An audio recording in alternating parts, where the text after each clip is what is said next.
So the archaeological site of Magic Mountain is located just west of Denver in Golden, Colorado, and it's situated between the mountains and the plains. Evidence suggests that people have lived at Magic Mountain going back at least 7,000 years. It was a campsite for mobile hunter-gatherer groups that were passing through the region. This includes possible stone houses, projectile points, and earth ovens, places where people were cooking. All of these finds help us to get a little bit closer to understanding who the people were that lived here and used this place through time. So not only is it really important for us to research the history of humans in Colorado and really start to understand what they were doing, how they were living, how they were using the landscape and interacting with their environment, but it's really, really important to share that with the public.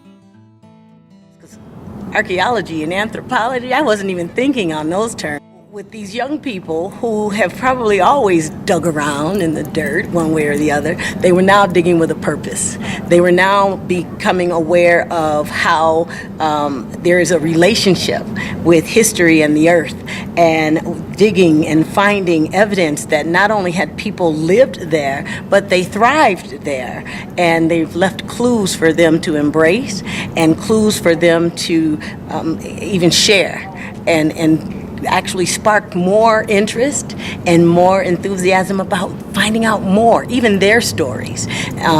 These children were primarily African American or Latino. They began to ask questions about their own history and their own connection with the land. And so it was very powerful, very, very powerful. In this space on the mountain, they could actually reflect, identify, and connect with people who were in this field that before they weren't even familiar existed. And so there was an opportunity to emulate what they saw in these professionals that were doing. That's exactly what they did. It's one thing to say, yeah, we'd like you to come up. It's open to the public. It's free. Just come on up. It's another thing to say, we'll come get you. That was powerful. And I think in that space, it afforded a community that knew you were here, but maybe didn't know you wanted them here. It said more than just you're invited. It said you're home. We're coming to get you.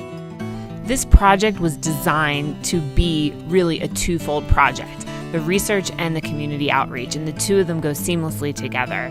We tried to reach as many different people as possible through a variety of different networks in terms of having public tours, having youth programming for a variety of different youth groups, our teen programming that we had at the site, and then the entire dig was staffed with volunteers who dedicated their personal time to this project. And so it really is a group effort and very much within the community, and to stimulate the community's excitement about our collective past.